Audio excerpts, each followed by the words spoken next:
we've definitely given up our gains on the headline index. So the high that we had hit at the start of trade was somewhere around 17,783. And now we're at 17,720. So we've sort of petered off a little bit from the highs. But nevertheless, lots of stocks hitting fresh 52-week highs today. Rajesh Baheti, Managing Director of Cross Seas Capital Services and Director of ANMI, joins us now to discuss the market. Rajesh, the stock of the month has undoubtedly been Axis Bank, and very good commentary from the management, very strong numbers coming through. After this 25% rise that Axis Bank has seen, is the risk reward still favorable for long-term investors? It's strange that despite the recent rally in the BFSI segment, they still remain the cheapest segment in the Indian market. So relative valuations with respect to every other segment of the market, I find the BFSI sector still to be the cheapest. Having said that, obviously, after this recent run in both PSU stocks and some of these banks, you will take a breather. But in the long run, I think especially Axis has a lot of embedded value. A lot of other banks have cashed out on their credit cards businesses or other businesses that they have listed, but Axis has not listed any of its subsidiaries. So if you take the sum of the parts, I think Axis is still very, very interesting. It's doing really well on the core banking front. And if and when they start diluting stake in their subsidiaries and listing them, I think this is a good story going forward.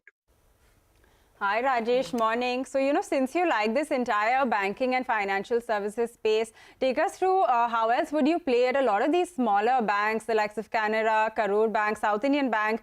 So many of them have been doing really well. Do you look at any of the smaller banks as well? Well, the best way to play this, I think I had said earlier, was to buy the bank piece or buy the PSU bank ETF or an index fund or any of the PSU bank sectoral funds. It's difficult for, I think, investors to, play bank to bank. But my top pick and my top holding is in RBL Bank, which I think is trading at 0.5 times book.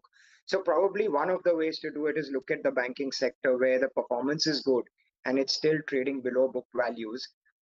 Give a little higher discounting for PSU banks, give a little lower discounting for private banks. But the closer you are to the book value, I think you've got the margin of safety going forward. Hi Rajesh, morning. Your note says that you expect the rupee to appreciate to 80. Can you take us through what this is predicated on?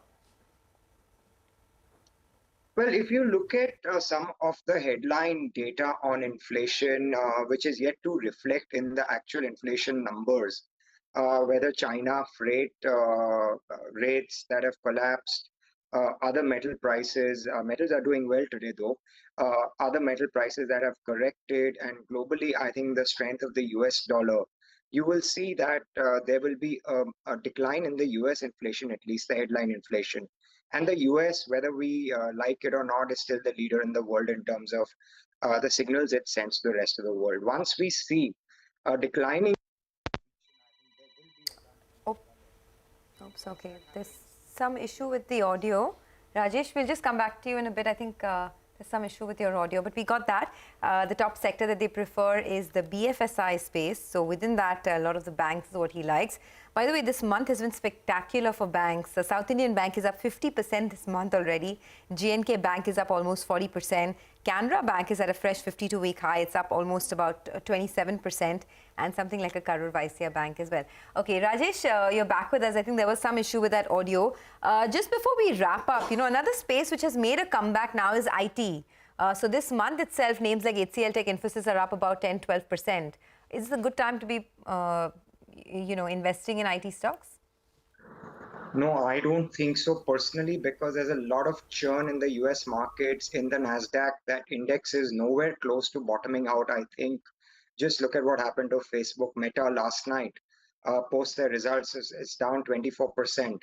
And once that pressure on the rupee kind of eases and we head back towards weakening of the dollar, I think the IT stocks will start coming off. But one way to play this sector is to buy some of the stocks that are 30, 40, 50% of their 52-week highs in the F&O segment and do some kind of covered call selling on it. Okay, that is the call on IT. You're not sounding so positive on that space. Rajesh, overall for the market, what are you penciling in? Of course, for the US, like you pointed out, estimates are that we could see another 20% kind of fall. That is what we've, based on all kinds of market opinion. But what are you penciling in for the Indian markets? We have been significantly outperforming the rest of the world. Interestingly, in the last, as the previous speaker also said, in the last few sessions, you've been seeing that the SGX Nifty has been significantly higher in the morning, and then our market opens and kind of sells off a bit. That is giving some kind of an indication is that maybe we are now tiring a little bit because our relative outperformance and our relative valuation compared to the other baskets around the world is probably too high. That margin of safety is no longer there. So at the very best case, I think the market may go to about 18,000, 18,100. But I think we are calling for some kind of a time correction in our markets, that they will stay this way for the next 3 to 4 months before we take direction. And I think the direction will definitely only come from the US headline inflation numbers. And that is something that looks very interesting. If that number starts to trend down and the pressure on interest rates ease and the dollar sells off, I think there will be a risk on trade globally. Okay, on that optimistic note, we will let you go. Thanks a lot for joining in. Have a great Diwali and a New Year, and we will speak to you again very soon. Well, that's the word coming.